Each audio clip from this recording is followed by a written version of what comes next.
La vidéo s'est répandue comme une traînée de poudre sur les réseaux sociaux.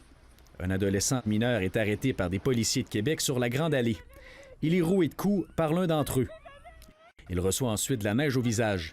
On vous l'a dit et on va vous le redire. Nous souhaitons que la lumière soit faite rapidement sur cette situation. On est à établir quels sont justement les événements qui sont passés à l'intérieur de l'établissement, ensuite qui sont transposés à l'extérieur.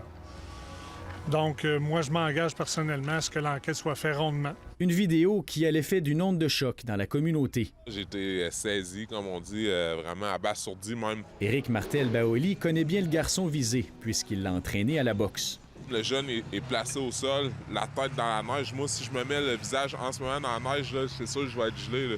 Donc, tu sais, puis après ça, de se faire mettre de la neige au visage, je trouve ça épouvantable comme action. C'est une vidéo qui est brutale et qui discrédite tout effort du SPVQ de vouloir ressouder les liens avec la communauté afro-québécoise. Le syndicat des policiers invite les citoyens à la prudence. Il note que l'intervention policière n'est pas filmée dans son ensemble et estime qu'il ne s'agit pas d'une situation de profilage racial. À première vue, je ne pense pas que la couleur de la peau d'un individu ait eu un impact sur cette intervention-là. Et soit dit en passant, le policier qui est intervenu auprès d'une de ces personnes-là, c'est un Autochtone.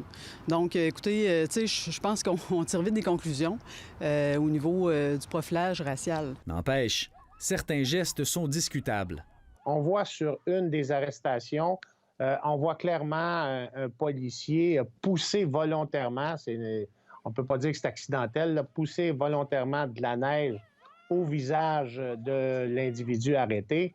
Ça, c'est une chose. L'individu est sous contrôle, il est menotté, il y a 2 ou 3 policiers autour de lui. L'événement remet à l'ordre du jour le manque de diversité au sein des policiers de Québec.